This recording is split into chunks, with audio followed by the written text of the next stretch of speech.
Amazon is the world's biggest information market. They have books, ebooks, videos, CDs and DVDs on almost every topic in the world. And they organize them into neat categories.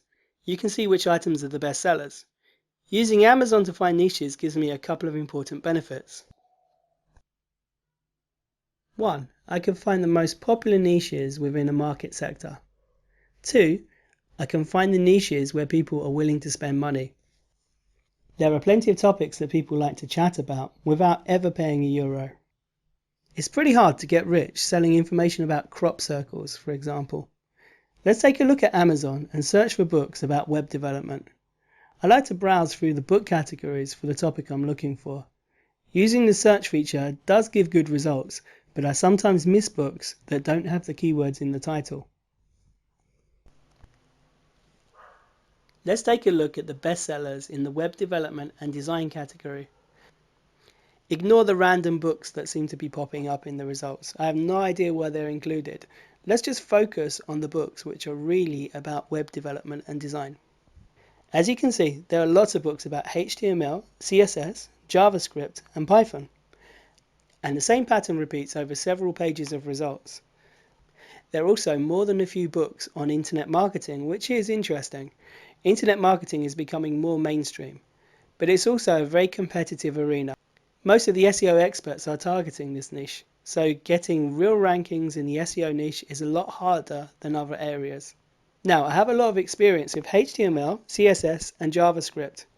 I have only a little Python experience, so I'll focus on HTML, CSS and JavaScript. Now that's not a niche. A niche is a segment of a market. It's basically a group of people.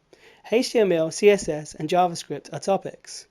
To discover my niche, I have to say who my audience is. Is it experienced web developers, artists, students, people who want to build their first site? Most of the books on the front 2 pages are very beginner oriented.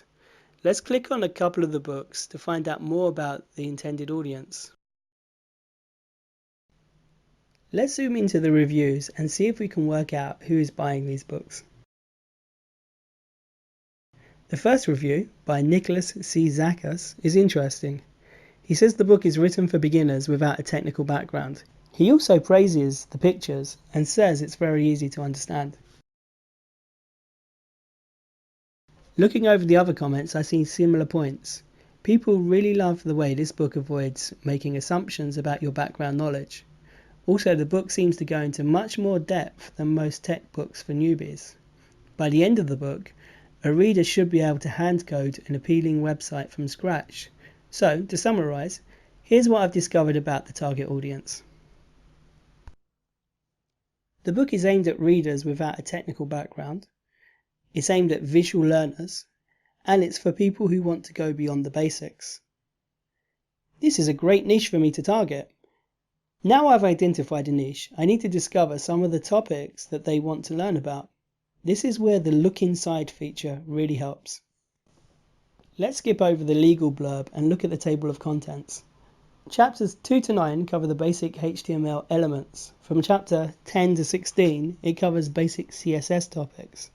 Chapter 17 covers HTML5 layout, and chapter 18 goes into the design process.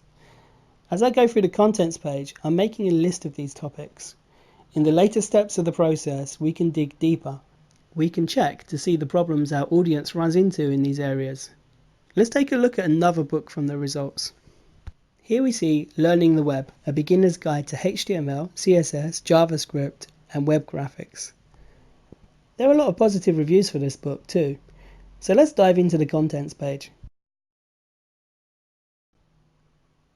Now the contents page is much more detailed. We can see lots of topics like, what does a web designer do? How the web works, site performance, progressive enhancement, validating documents, marking up text, table markup, HTML5, Canvas, and many more. You can go through a lot of books on Amazon and come up with many topic ideas. Did all that make sense? If you have any questions, send them to me through the feedback system. For now, let's move on to the next step.